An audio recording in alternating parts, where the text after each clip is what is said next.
자, 예비 후보자 출마 기자회견 세 번째 조전혁 후보입니다. 1960년 전남 광주 출생이지만 부산에서 초중고를 졸업하시고 고대 경제학 학위를 받으시고 위스콘신대에서 경제학 박사를 받았습니다. 첫 번째 기자회견을 했던 홍후조 고대 교수하고 학번이 같고 박사 학위도 같이 받으신 걸로 그렇게 아까 말씀을 해주셨더라고요.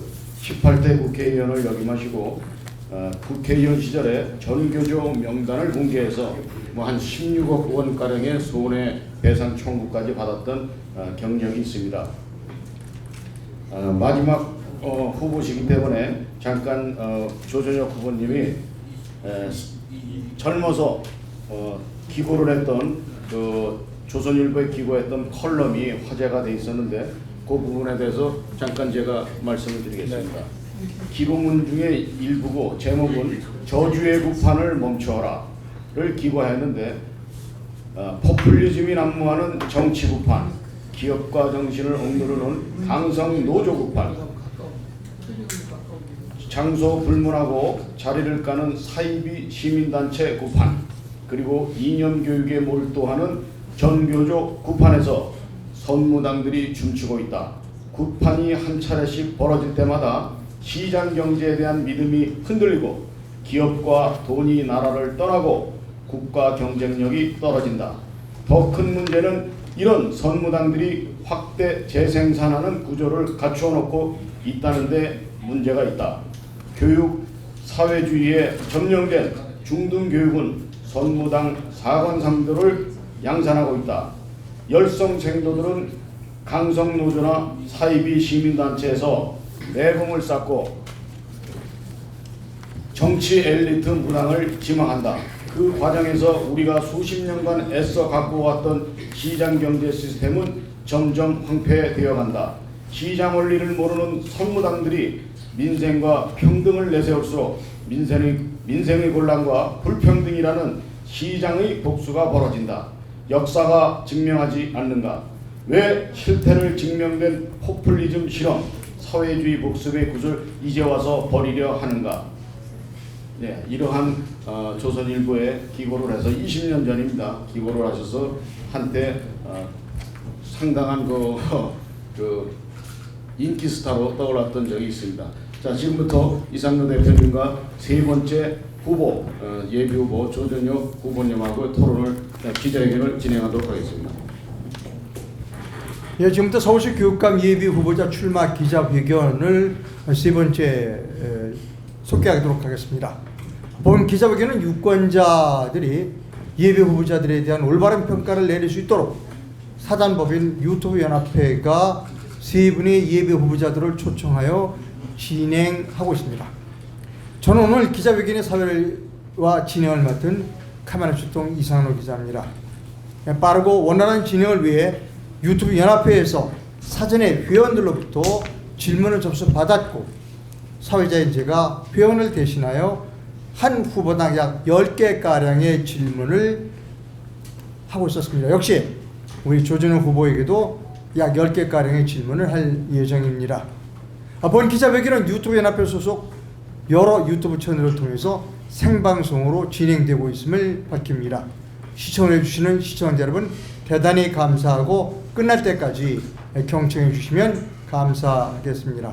자, 조전혁 후보님 반갑습니다. 예, 반갑습니다.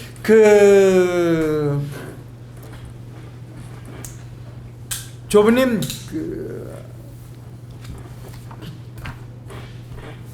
국회의원 생활을 하셨어요? 네. 예. 그리고 이제 국회의원 생활 하실 때 뭐 언론하고 접촉할 기회가 좀 많으셨죠? 네. 네. 자, 이 기자회견을 하기 전에 각 후보들에게 이러이런 질문을 하겠다라고 우리가 질문지를 보내드렸습니다. 그리고 그 질문지에 대한 답변서까지도 제가 받았어요. 확인하셨죠? 예. 확인 못했습니다. 못했어요? 네. 예. 뭐, 그러나 이러이런 질문을 하겠다는 얘기는 받으셨죠? 네. 받았습니다. 예. 제가 근데 사실은 그 평소에 갖고 있는 생각들 어떤 이제 즉석에서 이야기를 하는 게 훨씬 더 솔직한 네. 답변이 나가기 때문에 제가 미리 답을 갖다 써가지고 주고 하는 이런 식은 사실 제가 별로 선호하는 게 아니가지고요. 다행입니다. 예. 예. 솔직하게 제가 말씀드리겠습니다. 원래 그 기자들하고 약속하면 기자들이 약속 잘 안 지키는 건 알고 계시잖아요. 약속 지켜야죠. 저는 약속 안 지키는 사람은 네. 보수주의자가 아니라고 생각합니다. 자, 이 사전에 이런 질문을 드리겠다고 제가 질문 내용을 보내드렸습니다.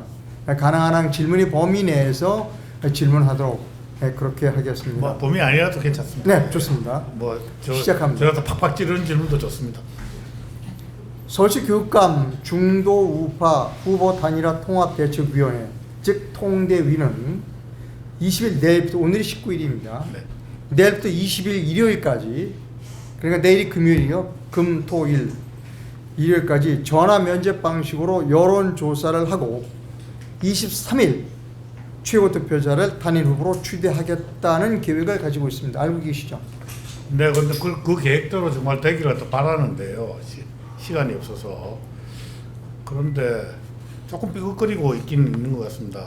그럼에도 불구하고 저는 충분히 극복할 수 있는 삐걱거림 아닌가 이렇게 생각을 합니다. 원칙대로만 하면 된다고 생각합니다. 자, 다시 말씀드리면 오늘 이제 이 기자회견이 끝나면 내일부터 금, 토, 일 일요일까지 전화 면접 방식으로 여론조사를 합니다.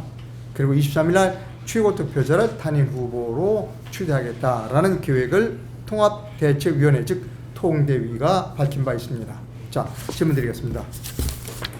자, 통대위 단일화에 끝까지 참여하실 것인가? 자, 계속 질문 드릴게요. 네. 통대위 단일 후보 선출 결과에 무조건 성공할 것인가? 통대위 단일화 방식에 마음에 들지 않을 경우 어떻게 할 것인가에 대해서 답변 주시면 감사하겠습니다. 첫째, 제가 이제 출마 기자회견을 할 때 저는 이 통대위의 후보 단일화하는 거에 있어가지고 적극 참여하고 협조하겠다라고 말씀드렸습니다. 저는 여태까지 적극 참여하고 협조했다고 생각을 합니다. 그리고 끝까지 저는 통대위를 떠날 생각이 없습니다. 저는 한 번도 제가 불만이라고 해가지고 통대위에서 탈퇴하겠다라는 의견을 갖다 밝혀본 적이 없습니다. 근데 나머지 두 후보한테 여쭤봤는지 모르겠지만은 그런 질문을 갖다 한번 해보시기를 갖다 부탁드립니다. 예. 아까 시청하신 분은 잘 알지만 이 두 후보 모두 앞에 두 후보 모두 결과에 승복하겠다라는 의사를 표시하셨어요. 근데 결과에 네. 승복하는 것이 네. 약속대리나 다는 거 아닙니까? 네. 제가 처음부터 이야기를 했다시피 약속 안 지키는 사람은 저는 보수주의자가 아니다라고 생각을 하고 있고요. 저는 누구보다도 스스로 제가 어떤 경우는 약속이 제 발목을 갖다 잡는 경우도 굉장히 많았었습니다. 예. 자, 불구하고 저는 약속을 지키겠다. 동대위 끝까지 지키겠다. 이런 말씀을 드립니다. 결국 오늘 기자회견에 참여해 주신 세 후보 모두가 결과에 승복하겠다는 의사를 표시하셨다는 점은 대단히 고무적인 일이다라고 하는 거고, 그러나 통대위에 참여하지 않은 몇몇 후보들이 또 계세요. 그런데 예. 그분들을 갖다 우리 중도 보수 후보로 봐야 할 것인가에 대해서는 저는 의문이다라는 생각을 갖다 합니다. 네. 예를 들어 지난 2022년도에 사실 그렇게 포함돼서는 안 될 사람을 포함시켜 가지고요. 처음에 이 단일화 동력이 굉장히 훼손됐었습니다. 제가 구체적으로 이름을 또 말씀드리겠습니다. 조영달 후보 같은 사람을 사실은 그분은 우리 중도 보수로 포함돼서는 안 될 사람이라고 저는 생각을 해요. 지금도 그렇게 생각을 하고 있고요. 그러니까 그분 한번 보면 이런 겁니다. 지난 이 김대중 정권 때 네. 청와대 교육수석을 한 사람입니다. 그리고 제가 알기로는 조희연 교육감 1기 처음에 출마를 할 때 조희연 교육감과 조영달 씨 두 사람이 저쪽 좌파 진영에서 네. 후보 단일화 대상이었다. 알고 있습니다. 알고 계신다. 네네. 네. 그래서 거기는 소위 말하는 이제 원탁회의라는 게 있지 않습니까? 네네. 거기서 이제 정리를 한 거예요. 자, 네. 이번은 조영달러는 빠지고 조혜연이 그 출마하라. 그래가지고 이제 그래서 조혜연이 빠진 겁니다. 아, 조영달이 빠진 겁니다. 네. 근데 우리는 난 도대체 우리 보수 소사이티하고 보수 언론들은 뭐 하는 것인지 나는 네가 지난 여름 무슨 일을 했는지 상관없다. 네. 알고 싶지도 않다. 네가 보수라고 하니까 보수다. 그래 보수라고 우리가 쳐주마. 네. 우리 서클로 들어와가지고 너 단일화 하라. 도대체 이게 말이 되는 것입니까? 그래가지고 이분이 처음 5명 보수 후보로 들어오면서 네. 초기 몇 개월을 갖다 이제 박선영 후보하고 조영달 후보 이 두 사람이 완전히 싸우느고 정말 우리 진들이 다 빠졌어요. 예. 예. 그 지금도 마찬가지다. 지금도 보면은 끝까지 그 여기에 이제 단일화에 참여를 안 하는 분이 있습니다. 그 사람 안 들어온다고 해가지고 그러면 우리가 보수 단일화 실패했다는 실패 프레임을 갖다 계속 지고 갈 것이냐? 아하. 저는 그래서는 안 된다고 그래서는 생각합니다. 안 된다. 예. 근데 이 부분은 우리가 지금 이 그 유튜브 전체 토론을 다 그 거치고 나서 저는 우리 우파소 사회에서 하나 컨센서스를 갖다 가져야 되는 게 자 좌파 아니면 전부 중도 우파로 분류하는 것 이제는 해서는 안 된다고 생각합니다. 그러니까 분류될 수 없는 사람들은 빼고 보수 우파는 보수 우파대로 난 진보라고 부르기 싫은데요. 좌파는 좌파대로 따로 네. 그렇게 분류하는 것을 우리 스스로 나서서 해야 되고요. 그리고 보수 언론부터 나는 그렇게 분류를 하는 게 맞다라고 생각합니다. 네. 자, 뭐 우리 그 많은 분들이 그 전교조와 싸우신 거는 알고 있고요. 예. 좌파 교육 10년 어떤 문제가 있습니까? 좀 조목조목 말씀해 주시면 감사하겠습니다. 몇 가지를 갖다 말씀드리겠습니다. 네. 좌파 교육 10년 무엇이 문제인가? 좌파 교육감들의 대표적인 그 정책이 혁신학교 정책입니다. 혁신학교. 네. 근데 그 혁신학교가 정말 대한민국 교육을 갖다 혁신했느냐? 결과적으로 그렇지 못했다. 지금은 혁신학교 지정한다 그러면은 학부모들이 나서서 반대를 합니다. 저 혁신학교는 아이들 공부 안 가르치는 학교, 그리고 아이들 공부 안 하는 학교, 쓸데없는 일 많이 하는 학교, 이걸로 이제 학부모들 인상이 확 굳어 있습니다. 아하, 예, 네. 그래서 어떤 경우에는 혁신학교 지정을 한다 그러면은 학부모들이 그 앞에다 건조 화환을 쫙 갖다 붙입니다. 예, 그거 보시는 분들 많죠. 예, 네.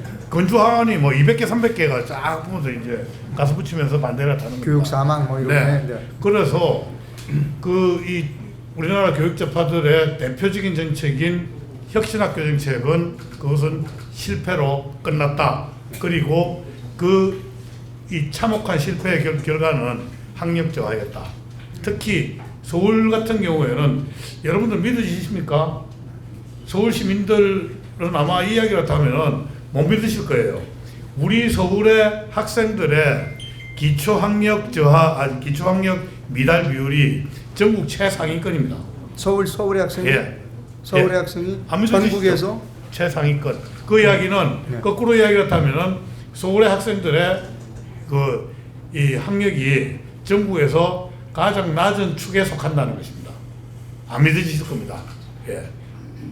그럴 정도로 지금 우리 이 서울 교육이 엉망이 됐다. 학력저 하나 말씀 드리겠고요. 두 번째, 여러분들 이 좌파 교육감 되고 나서 지 마음대로 이 교재를 갖다 만듭니다. 교육청 인정 교재라고 해가지고 그 도서를 갖다 만드는데 여러분들 들어보셨습니까? 노동인권 교육 교재, 민주시민 교육 교재, 그리고 환경 교육 교재 뭐 이런 것들을 다 만듭니다. 교과서 말고 네. 교육청 인정 교재입니다. 네. 네. 서울시 교육청도 있고 경기도 교육청도 있고 이 광주 교육청도 있고 이런 교과서들을 다 만들어내고 있습니다.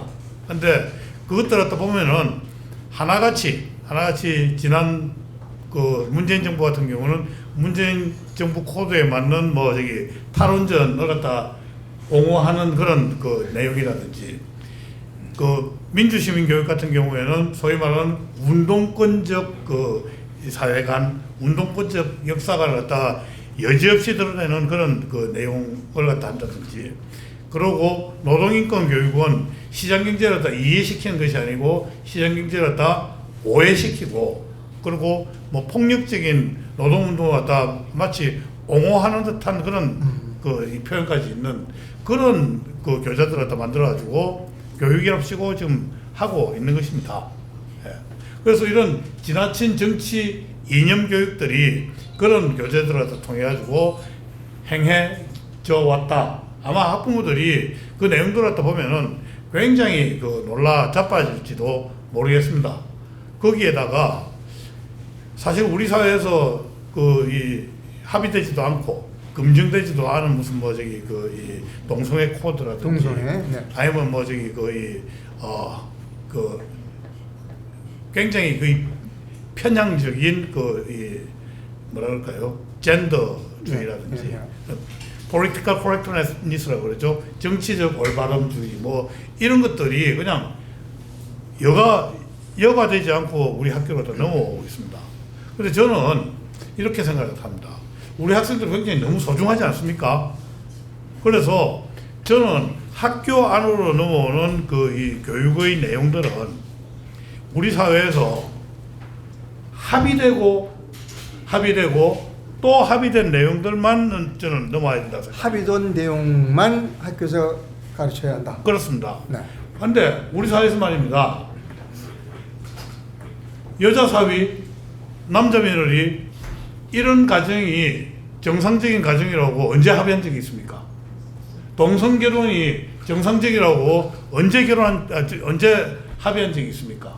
그런데 이 좌파들은 과감한 건지 무식한 건지 그런 내용들을 지 마음대로 지금 학교에서 가르치고 있습니다. 특히 일부 교사 집단이. 또 합의뿐만 아니라요. 과학적으로 그리고 논리적으로 검증되고 또 검증된 내용만이 학교 담장을 넘어야 된다고 생각을 해요. 네. 예. 그래서 무슨 전혀 과학적 근거가 없는 무슨 그 이 탈원전이라든지 뭐 이런 것들은 학교 내에서 가르쳐져서는 안 된다고 생각을 합니다.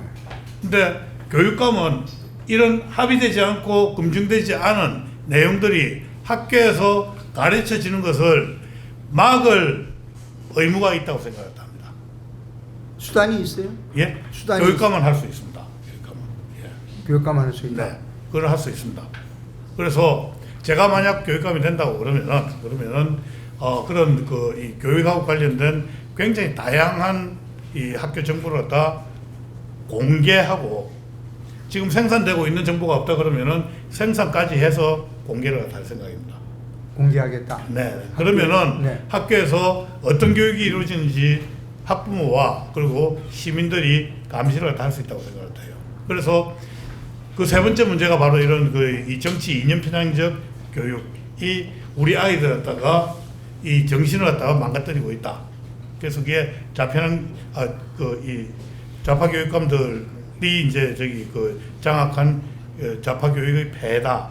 이렇게 말씀을 갖다 드릴 수 있겠습니다. 자, 그 이제 좌파 교육의 학생 인권을 늘 특히 강조하고 있어요. 네. 그 부분에 대해서는 어떻게 생각하십니까? 여러분들 그 사실은 학생 인권 조례 다들 아실 것입니다. 그런데 이 학생 인권 조례를 좌파들이 우리나라에 도입할 때 뭐라고 이야기를 했는가 하면요. 미국에는 SRR이라는 게 있습니다. SRR. 이게 영어로는 Student Rights and Responsibilities입니다. 우리 한글로 번역을 하면은 학생 권리 의무 조례입니다. 예. 우리는 학생 인권 조례지만은 미국에는 SRR 학생 권리에 라이트에 리스폰시빌리티라는 의무까지 있는 것입니다. 그래서 처음에 이걸 도입할 때 이 경기도에서 제일 처음 도입했습니다. 네. 예, 경기도 교육감이 뭐라고 이야기가 했는가 하면은 뉴욕주 교육부에 뉴욕시의 SRR을 전범으로 삼아서 이 경기도 학생인권조례를 만들었다고 이야기가 됐습니다. 네. 자, 그런데 우리 학생인권조례는 학생들 권리만 강조되어 있습니다. 학생의 의무들은 전혀 강조되지 않고 있습니다. 강조된 게 아니고 아예 기술조차 되지 않고 있습니다. 그게 문제죠. 그런데 뉴욕주의 SRR을 갖다 보면은 이렇습니다. 권리에 관해서는 학생들도 미국의 국민이기 때문에 미국 국민에 준하는 기본권을 가지고 있다. 아하. 네. 권리는 굉장히 간단하게 서술되어 있습니다. 반면에 그 권리에 따르는 의무는 굉장히 자세하고 엄격하게 서술되어 있습니다. 예를 들어 가지고 학생들이 학교 내에서 집회 시의 권리가 있다고 서술을 하고 있습니다. 네. 그런데 거기에 대해서 그러나 이 집회 시위를 하면서 학생들의 통행을 방해해서는 안 된다. 아하. 네. 그리고 집회 시위를 하면서 학생들이 복장도 학생으로서 적합한 복장을 벗어나서는 안 된다. 등등등등 쭉 있다가 또 집회 시위를 할 때 유인물을 나눠줄 수 있다. 그러나 그 유인물은 반드시 교장 선생님의 사전 허가를 득해야 된다. 그런 라는 조항이 조항까지 있습니다.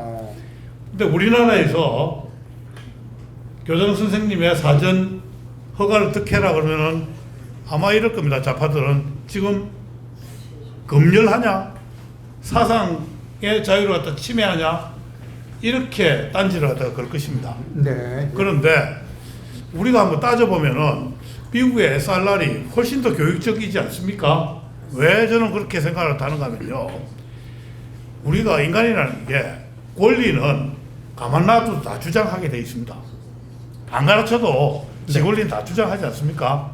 그러나 의무에 대해서는 학생들이 학교 생활을 통해 가지고 규칙을 갖다 지키고 규칙을 갖다 어기면은 벌을 갖다 받기도 하고 하면서 지 몸에 체화되어야지 소위 자유민주 사회의 공화 시민이 되는 것입니다. 우리가 학교에서 공교육에서 학교 아이들을 그 교육하는 것은 대한민국의 국민을 갖다 만들기 위해서 교육을 갖다 하는 것입니다. 우리 대한민국의 국민들은 대한민국의 법을 갖다 따르고 그리고 헌법적 가치를 갖다 따르는 그런 정체성을 갖다 가진 인간으로 공교육이 만드는 게 목표이잖아요. 그죠?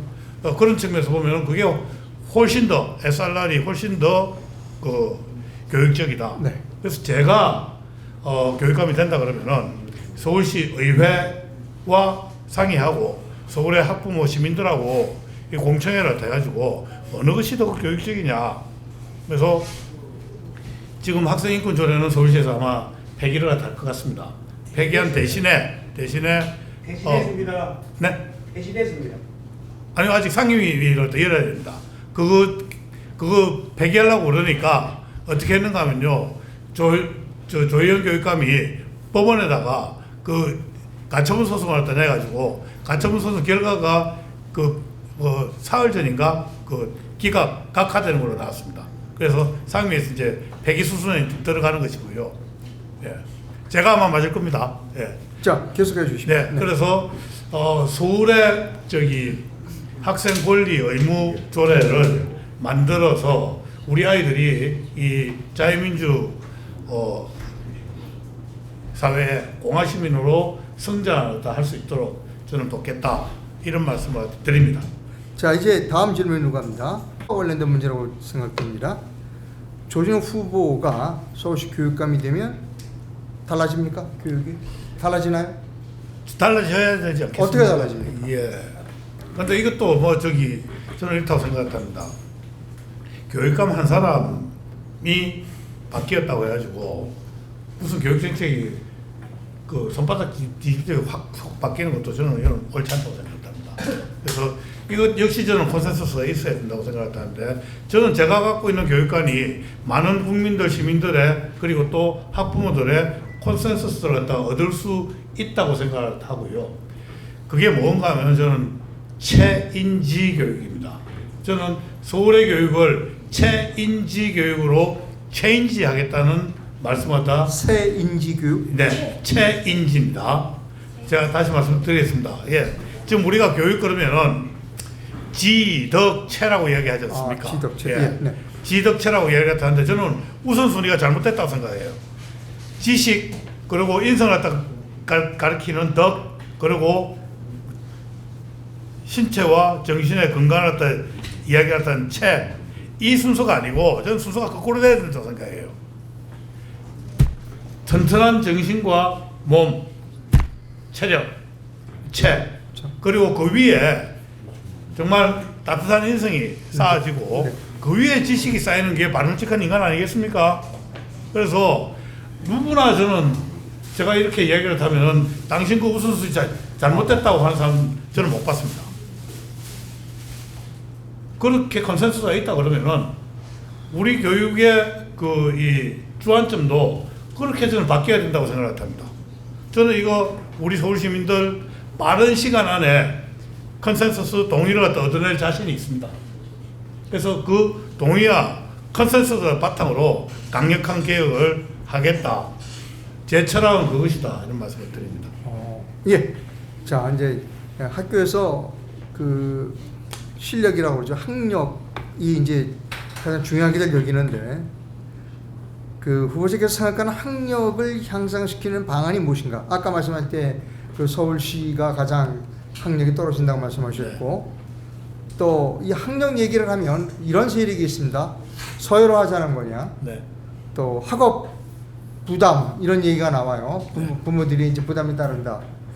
말씀 좀 주시죠. 이 부분에 대해서. 학업 부담 관련해 가지고는 뭐 저는 이렇게 생각을 합니다. 그 공부가 좋아서 하게 해야죠. 네. 공부의 즐거움을 아이들이 가지게 되면은 그게 부담이 아니라고 생각을 합니다. 그래서 공부가 이게 그 고통이다 이렇게 만드는 교육은 전 잘못됐다고 생각을 하고요.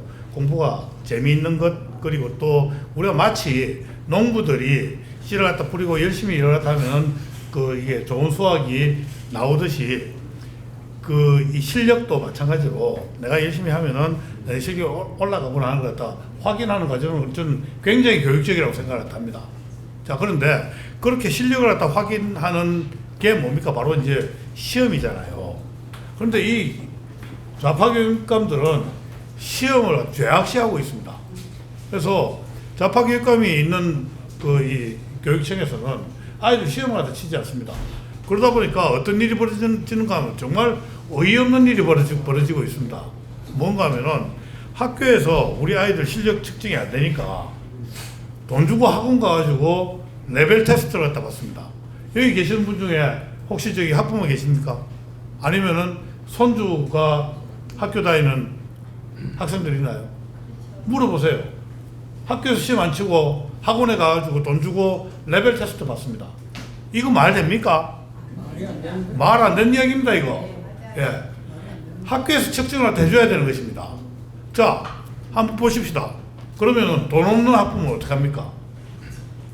지 자식 실력이 어떻게 되는지 모르는 거예요. 뭐가 측정을 갖다 해야지 평가가 가능하고 평가가 가능해야지 개선이 되지 않겠습니까? 그 프로세스가 평가 안 하고 측정 안 하면은 없어지는 것입니다. 그렇기 때문에 지금 보면은 좌파들이 정말 위선적이에요. 얼마나 위선적인가 하면은 이게 뭐 입만 열면은 이게 가난한 집 아이들 갖다 위에서 정책을 갖다 해야 된다. 뭐 이런 이야기를 다 하지 않습니까? 소외된 계층을 갖다 우리가 그 이 보듬어야 된다, 끌어안아야 된다. 그 계층들이 더 잘 사는 사회를 갖다 만들어야 된다. 이렇게 이야기를 하면서 지금 학교에서 일어나는 일은 그 정반대다. 돈 있는 아이들은 학원 가서 얼마든지 돈 쓰면서 레벨 테스트 받고 뭐 이렇게 하면서 실력이 올라가는데 4개월을 통해서 실력이 올라가는데 그렇지 않은 아이들은 공교육이 엉망이 되니까 실력은 더 떨어지고요. 소위 말하는 이 사다리 걷어차기를 갖다 누가 하고 있느냐? 바로 좌파들이 하고 있는 것이고요. 더 하나 더 어이없는 일들은 보면은 온갖 교육하고 관련돼 가지고 이 꼼수는 좌파들이 더 많이 씁니다. 예? 한번 보세요. 조현희 같은 경우가 여기 점잖은 자니까 조현 씨 같은 경우가 자사고 특목고 뭐 다 폐지한다고 그래놓고 지 자식들은 다 거기 보냈어요. 예. 조국이는 한술 더 나가 조국 씨라고 그랬습니다.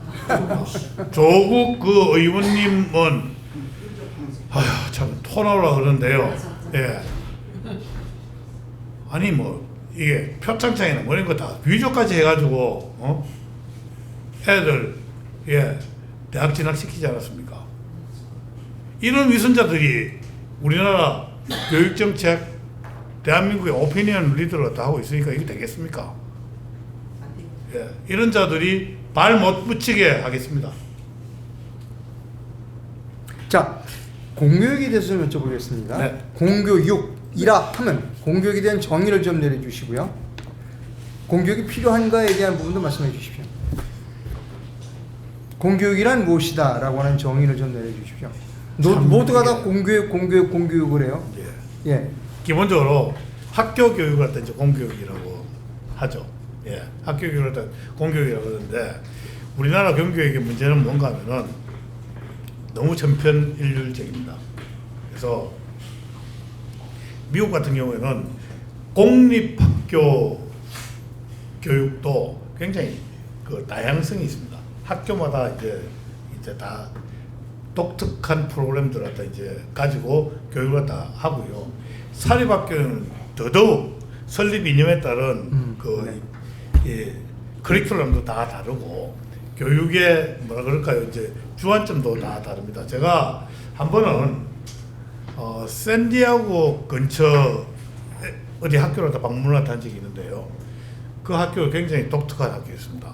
미국 그 해병대 대령 출신이 학교 갖다 이제 교장을 갖다 맡고 그분이 설립한 학교인데요. 완전 애들 갖다 잡는 학교예요.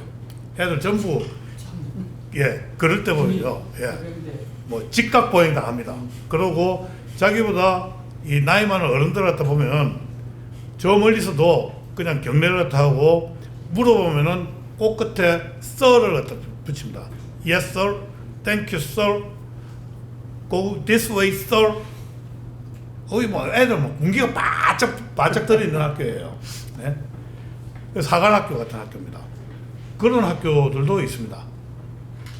그리고 가톨릭 학교라도 제가 간 적이 있어요. 야, 난 그 학교에 개를 갖다 키우는데 마약 탐지견을 갖다 키워요.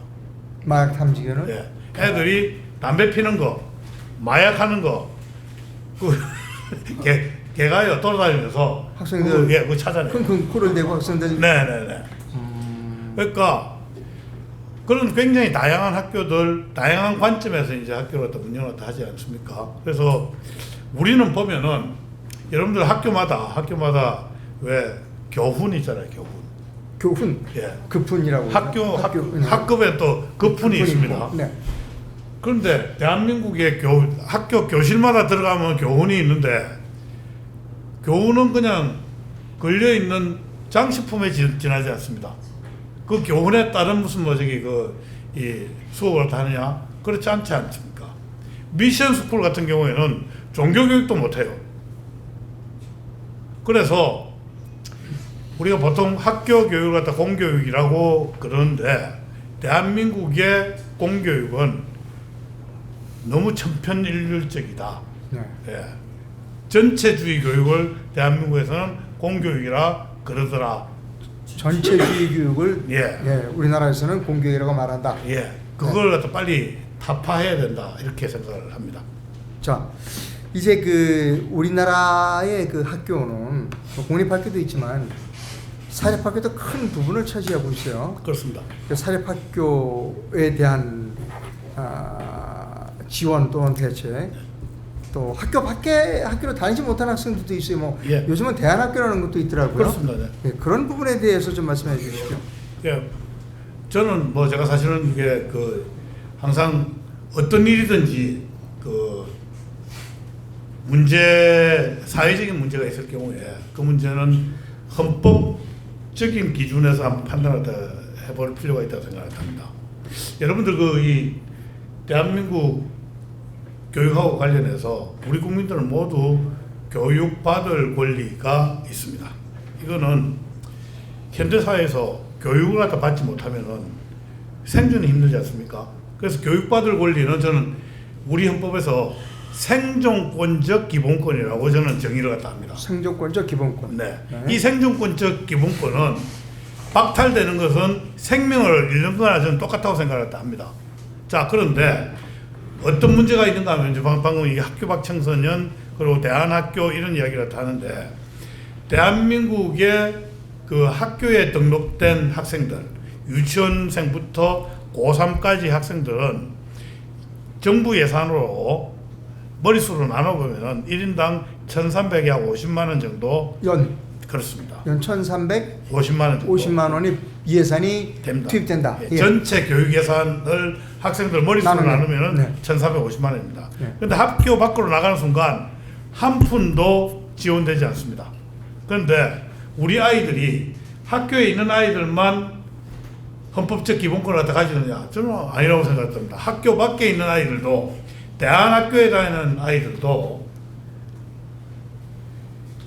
교육받을 권리는 여전히 유효하다고 생각을 해요. 그렇다고 그러면 이 아이들에게 다른 아이들한테 지원되는 예산의 전액을 다 줄 수는 없겠지만은 그래도 일부는 줘야 되지 않느냐. 저는 이렇게 생각을 합니다. 네. 그러니까 이제 간접 경비나 이런 걸 빼고 직접 교육 경비에 해당하는 만큼은 아이들한테 이 교육 바우처로 지급을 갖다 해서 대안학교가 됐든 아니면 학원비가 됐든 네. 책을 갖다 사보는 게 됐든 그런 쪽에 그 교육을 갖다 위해 교육적 목적으로 이제 쓰인다고 판단되는 그 이 비용 항목에 지출을 할 수 있도록 저는 지급을 갖다 해야 된다. 그게 형평에 맞다 이런 생각을 하고 있습니다. 그리고 사립학교 관련해서 제가 한 말씀 드리면요. 네. 사립학교가 오늘날 이게 공립학교 전혀 이 차별화되지 않은 그 준공립학교 아니 뭐 공립이나 사립이나 별 차이 없죠, 그죠? 예, 전혀 차이가 없습니다. 예산은 전액 그 국가에서 지원하지 않습니까? 사립학교 운영도. 지금 방금도 지원이라고 그러셨죠. 예. 그래서 그걸 갖다 재정결함 보조금이라고 이야기합니다. 예. 지원 또는 보조금이라고 이야기를 하는데 네. 제가 뭐 전공한 사람입니까? 경제학 교수 출신입니다. 지원이나 보조금은 안 줘도 되는 것을 혜택으로 주는 것입니다. 자, 그러나 우리나라 사립학교의 경우에는 이게 평준화가 되면서 사립학교가 가진 세 가지 자유를 갖다 뺏겼습니다. 하나가 커리큘럼, 그러니까 학교가 그 이 교과 과정을 갖다 만들 자유가 있습니다. 그 다음에 학생 선발할 자유가 있습니다. 그 다음에 등록금을 갖다 책정할 자유가 있습니다. 적어도 사립이라고 그러면은 전 세계적으로 이 세 가지는 사립학교의 자유입니다. 그러나 대한민국에서는 평준화를 유지하기 위해 가지고 사립학교한테 이 자유를 갖다 뺏은 겁니다. 그 대신에 등록금을 국민 세금으로 받아가지고 이제 사립학교에 주는 것이죠. 자, 이것을 지원이라고 할 수가 있습니까? 자, 국가가 필요해서 여러분들한테 팔다리 손발을 갖다 묶었습니다. 그러면서 국가가 자, 손발을 갖다 묶은 대신에 내 돈 줄게 하는 거 이걸 갖다 여러분들이 지원이라고 생각을 갖다 하실 수 있나요? 이거는 배상의 개념이라고 저는 생각합니다. 네. 그런데 사립학교들조차도 이걸 수십 년간 이렇게 받다 보니까 자기들도 이걸 보조금 받는 것처럼 또는 지원받는 것처럼 이렇게 생각을 해요. 노예들이 마침 오래 노예 기간을 갖다 하면은 이게 노예가 당연한 줄 알잖아요. 저는 그렇게 함으로써 대한민국의 사립교육이 죽었고 그 바람에 대한민국의 교육의 다양성이 사라지면서 우리나라 교육의 경쟁력도 사라졌다. 이렇게 생각을 하고 사립학교의 다양성을 빨리 되찾아주고 사립학교의 자유도 찾아주는 것이 대한민국 교육을 위해서 난 바람직하다라고 생각을 합니다. 여러분들 생각을 해보면은 학부모들이 자녀에 대한 교육관이 다 다릅니다. 저 같은 경우에는 아이들한테 지식 교육보다는 다른 교육들한테 더 강조를 합니다. 전 특히 뭐 저기 아이들 이 감성 예술 뭐 이런 쪽으로 전 더 많이 네. 사실 강조를 했고요. 어떤 부분들은 또 뭐 인성교육 강조하는 사람들도 있을 것이고, 어떤 학부모들은 뭐 이게 아이들 체력을 갖다 좀 관심 많은 사람들도 있을 것이고, 어떤 사람들은 정말 자기 아이들 갖다 초엘리트로 또 키워보고 싶은 사람들도 있을 것이고, 그런 그 수요가 다양하지 않습니까? 이게 다양한 수요에 맞는 다양한 학교 과정이 있어야 된다 생각한다. 그리고 그걸 갖다 하는 가장 지름길이 사립학교를 갖다 활성화하는 것이다. 저는 이렇게 생각을 하고요. 바로 그것 때문에 사실 아까 우리 저기 이상로 기자님 말씀하셨다시피 대안학교 있지 않습니까? 네. 요즘 대안학교가 정말 많이 만들어지고 있습니다. 그래서 대안학교는 정부 규제를 갖다 피해갈 수 있거든요. 정말 다양한 학부모들의 다양한 교육 수요를 대안학교들이 지금 맞춰가고 있지 않습니까? 그런데 왜 이게 대안학교가 그걸 갖다 맞춰가야 되냐 이겁니다. 왜 사립학교를 놔두고 대안학교 같은 학교가 만들어져 가지고 해야 되느냐? 제도권 밖에서 왜 해야 되느냐? 제도권 안에서 그 하게 하면 안 되느냐? 그게 제 답답함이고요. 제가 교육감이 된다고 그러면은 사립학교가 최대한 이 사립학교의 특성에 맞는 교육을 다 할 수 있도록 저는 적극 나서서 도울 계획이다 이런 말씀드립니다. 네. 자, 이제 뭐 학교 폭력에 관한 말씀을 좀 여쭤봐야 되겠어요. 학교 폭력 또 디지털 뭐 노출이라고 그래야 될까요? 요즘 뭐 사회적으로 문제되고 있는 게 많죠. 네. 거기에 대해서 견해는 어떠십니까? 이 학폭 같은 경우에는 저는 이렇게 생각합니다. 교육의 우선순위가 아까 제가 말씀드린 것처럼 지덕체로 가면 안 된다. 그거는 체인지로 가야 된다. 우리 애들이 정말 이게 질풍노도의식이 아닙니까? 그래서 우리 아이들이 정말 이 체력적으로 막 혈기완성한데 그런 아이들 열심히 운동을 다 하고 땀 빼고 그러고 이제 이게 체육이라는 게 하나 좋은 게 체육은 항상 굉장히 간단하지만은 룰을 갖다 지켜야 되는 것입니다. 체육 활동을 통해서 룰 지키는 법을 또 배우게 됩니다. 그렇기 때문에 저는 지금 완전히 이제 죽어버린 체육교육, 아이들에 대한 체육교육, 네. 이거 다시 살리고 활성화시켜야 된다라고 생각을 합니다. 지금 보면은 체육을 하다 이렇게 해요. 일주일에 뭐 2시간 이렇게 하면은 쉬는 시간 10분 빼고 나서 50분 안에 옷 갈아입고 언제 체육 활동을 합니까? 그래서 일주일에 적어도 하루 정도를 갖다 빼가지고 오전 전체를 갖다 빼든지 오후 전체를 갖다 빼든지 해서 아이들이 정말 체육 시간에는 정말 신나게 그래도 뭐 축구 한 게임 정도는 뛴다든지 이 정도는 돼야지 뭐 되지 않겠습니까? 그래서 그렇게 이 실질적으로 체육 활동을 갖다가 장려하는 것이 맞고, 그리고 또 이제 방과 후에도 우리 아이들이 집에서 콕 틀어박혀가지고 말입니다. 예, 모바일 게임만 해가지고 되겠습니까? 그래서 방과 후 수업도 체육 활동, 예능 활동을 통해 가지고 심신을 갖다 단련시키게 하면은 학폭 문제라든지 이런 것들도 굉장히 낮아질 것이다. 이런 말씀을 드립니다. 그리고 요즘은 또 이 AI 기술이 굉장히 발달해가지고요. 네.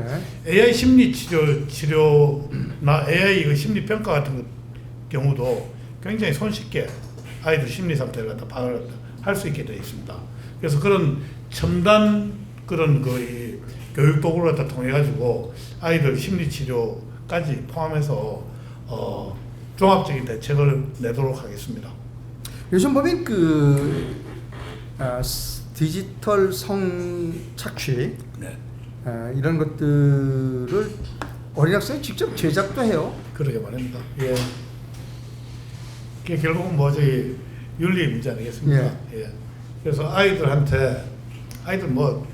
호기심이 많죠. 그러나 많은 호기심을 갖고 있는 아이들이 그 호기심을 푸는 것은 저는 어쩔 수 없다고 생각하는데, 문제는 해서 될 것, 해서는 안 될 것을 갖다 구분하는 것을 가르치는 것도 저는 굉장히 중요한 교육이라고 생각을 합니다.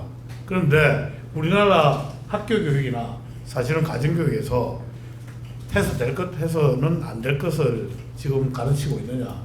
저는 아니라고 생각합니다.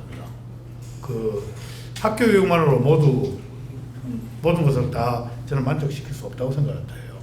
그래서 제가 교육감이 된다고 그러면은 이게 가정교육도 학교와 함께 발맞춰가지고 하는 게 필요하지 않느냐. 학부모 교육도 좀 필요하다고 생각하고, 제가 모두에 아까 잠시 그 본격적으로 시작하기 전에 제가 이 부자 유친 프로그램을 또 얘기하지 않았습니까? 예. 그래서 우리 지금 저기 학생들 보면은 좀 뭐 저기 그 편모설화나 뭐 편부설화 그 이 아이들도 있고, 또 뭐 저기 그 부모가 다 있지만 또 아버지하고는 또 대면대면하거나 엄마하고는 대면대면하거나 뭐 이런 저희 아이들도 있습니다. 그래서 부모하고 정말 살면서 이 학교 학창 시절 동안 여행 한 번 못 해본 아이들도 있을 겁니다.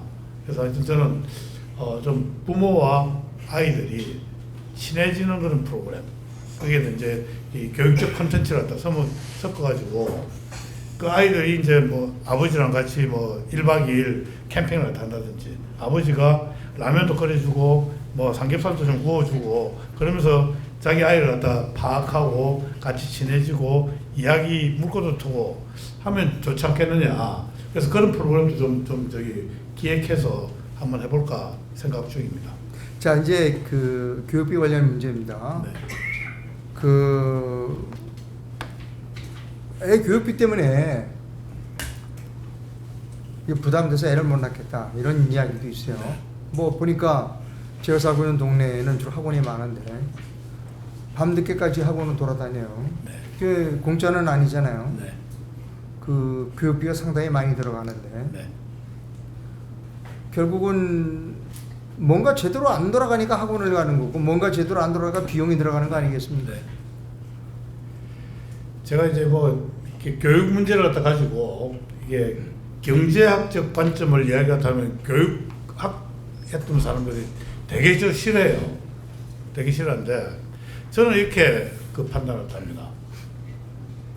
학교 교육은 교육 시장의 정규 시장이라고 생각합니다. 반면에 학원 교육은 교육 시장의 암 시장이라고 생각합니다. 암 시장은 왜 만들어지고 왜 발달하느냐 하면요, 정규 시장이 기능을 갖다 하지 못하면 하지 못할수록 암 시장이 발달을 합니다. 여러분 북한 보세요. 북한의 정규 시장은 뭡니까? 배급하는 배급 시장입니다. 그런데 배급 시장은 제대로 자원 배분 기능을 갖다 못하지 않습니까? 그러다 보니까 장마당이라는 암 시장이 발달했다 하는 것입니다. 그거는 자연의 법칙이고 사회의 법칙이고 역사의 법칙입니다. 우리나라에서도 정규 교육 시장인 학교 교육이 제대로 기능하지 못하기 때문에 암 시장인 사교육이 이제 발달이라기보다는 흥하게 되는 것이죠. 그런데 암 시장의 기본 법칙이 있습니다. 여기에서 승자는 누군가 하면은 돈 있는 자, 백 있는 자, 힘 있는 자가 암 시장에서는 항상 승리자가 됩니다. 돈 없고 백 없고 가난한 아이들은 이 암 시장에서 제대로 혜택을 못 보는 게 너무 당연하지 않습니까? 자, 그러면은 이 암 시장 왜 생긴다 그랬죠? 정규 시장이 안 되니까 생기는 겁니다. 근데 여태까지 대한민국 교육 정책을 갖다 이제 이야기를 하면은 타겟팅을 학교 교육 이거 잡는데 쓰는 게 아니고요, 암 시장 때려잡으려고 합니다. 북한에서도 장마당 때려잡으려고 하다가 어떻게 됐습니까? 몇백만이 굶어 죽었어요. 예? 암 시장 잡겠다고 나서는 정부는 그거는 정말 미친 정부입니다. 잡아야 되는 것은 무엇이냐? 바로 정규 시장인 학교 시장입니다. 이걸 지를 갖다 높이면은 암 시장은 자연스럽게 사라진다. 물론 완전히 사라지지 않을 겁니다. 왜 그런가 하면은 인간의 욕망은 무한하기 때문입니다. 그래서 우리 그 정책적으로 보면은 학부모나 학생들의 욕망이 무한하다는 걸 갖다 인정을 갖다 하고 정책을 갖다 해야지 무조건 그걸 갖다 억누를 수 있다라고 생각을 하면은 그런 정책은 전 다 실패한다고 생각합니다. 그래서 학교 교육부터 바로 잡아야 된다. 그 방법은 뭐냐? 학교를 갖다 경쟁시켜야 된다고 생각합니다. 경쟁시켜야 한다. 네. 지금까지는 경쟁의 양상이 뭐였는가 하면은 학부모하고 학생만 경쟁시켰어요. 학교들은 경쟁 안 했습니다. 학교를 경쟁시키면은 학교 교육의 경쟁력이 올라갑니다. 이거는 역사의 법칙입니다. 경쟁력은 어디에서 생겨나느냐? 경쟁에서 생겨나는 겁니다. 학생들끼리 피 터지게 경쟁하는 거, 학부모들이 피 터지게 경쟁하는 거, 이거 바람직하지 못한 경쟁입니다. 누가 경쟁해야 되느냐? 학교가 경쟁하고 교사들이 경쟁을 하다 해야 됩니다. 저는 그런 구조를 만들어 보고 싶습니다. 네. 자, 이제 거의 종반으로 들어가는데요. 오늘 아침 동아일보 기사 내용 일부를 소개해 드립니다. 제목은 18조가 남아도는 초중고 교부금. 최성난 대학에 이걸 쓰면 어떠냐라고 하는 제아의 기사이고요. 주요 부분을 제가 읽어 드립니다. 교육 기부금을 흥청망청 쓰는 기형적 운영이 계속되면서 교직원 출산 기원금으로 몇십에서 몇백만 원씩 주고 노트북이나 태블릿 PC를 나누어 주는 등 최근 3년 동안 44억 원을 낭비한 것으로 감사원이 감사 결과를 발표했다. 자, 우리 조부께서 교육감이 되시면 교육 예산은 어떻게 사용하시겠습니까? 그거 뭐 너무 정답이 빤해가지고요. 국민 혈세 뭐 아껴 써야 되는데요. 저는 뭐 중요한 것은 우선순위에 네. 따라서 저는 예산 집행을 다 해야 된다고 생각을 합니다. 우선 서울시 교육청에 들어가가지고 우선 예산을 갖다 좀 살펴보는 게 우선이라고 생각을 해요. 아마 여러분들 기억하실지 모르겠지만은 오세훈 시장께서 이제 보궐선거로 시장이 되셨지 않습니까? 박원순 시장 때 예산 낭비한 걸 갖다 이제 파악을 갖다 했습니다. 박원순 시장이 약 10년 했나요? 그 10년 동안 조 단위 넘는 돈이 이상한 데로 다 샜다는 거 아닙니까? 예. 소위 이제 좌파 시민단체들 지원이라는 명목으로 뭐 흥청망청 이제 다 갔거든요. 그런 것들부터 우선 저는 제대로 살펴봐야 된다고 생각합니다. 교육감이 되는 순간 바로 하여튼 정말 정밀한 감사팀을 갖다 꾸려가지고요.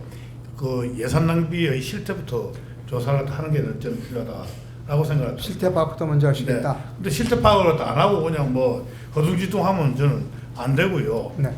이렇게 뭐 경험 없는 외과 의사가 뭐라 그럽니까? 이게 메스라고 그러나요? 메스 막 사용을 하면은 그냥 피칠감만 하고 실제로 이 외과 수술이 안 되잖아요. 네. 예. 그래서 중요한 것은 실태 파악이 굉장히 중요하다. 네. 그래서 정밀한 회계팀, 감사팀을 통해 가지고 전체 예산을 먼저 살펴볼 필요가 있다는 생각합니다. 남는다면 반납할 용의도 있으십니까? 반납할 건 반납을 하고요. 네. 우선순위에 필요한데 좀 모자란 것도 있다 그러면은 네. 모자란 부분에 또 더 쓰는 것도 방법이라고 생각을 합니다. 자, 이제 마지막 질문입니다. 10번째 질문입니다. 뭐 여러 가지 지금 바쁘실 거예요. 뭐 캠프를 만드신다든가. 안 바쁩니다. 제가 우리 우파 시민들 이렇게 유튜브를 통해서 만나는 것은 네. 저로서는 굉장히 커다란 즐거움이고요. 제 생각을 특히 뭐 여러분들한테 이렇게 뭐 날 것으로 보여드린 것은 저 역시 영광이라고 생각을 합니다. 잘 봐주십시오. 자, 오늘 질문에서 제가 질문인 것 중에 빠진 것이 있거나 네. 그러면 마지막으로 말씀해 주시고 시청자 여러분께, 국민 여러분께 드릴 말씀이 있다면 마지막으로 해주시면 감사하겠습니다. 네. 여러분, 제가 사실 이거 울고 먹을 생각은 전혀 없습니다. 근데 저저녁 그러면은 항상 정교조 명단 공개를 많이 생각하시는 것 같습니다.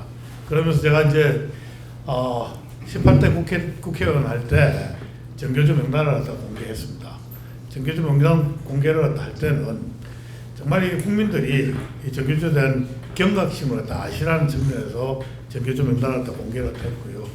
이 명단 공개하니까 이 사람들이 저한테 1인당 10만 원씩 손해배상을 청구했습니다. 여기서도 하나 정정해 드릴 게 있습니다. 사람들이 꼭 나보고 이제 물어요. 벌금 냈다고. 벌금 아닙니다. 벌금이면 제가 그건 전과자고요. 이거는 민사소송 손해배상 청구했습니다. 그래서 1인당 10만 원씩 하는데 그 사람들 뭐 저기 이 속된 말로 전문 용어로 쪽수가 많지 않습니까?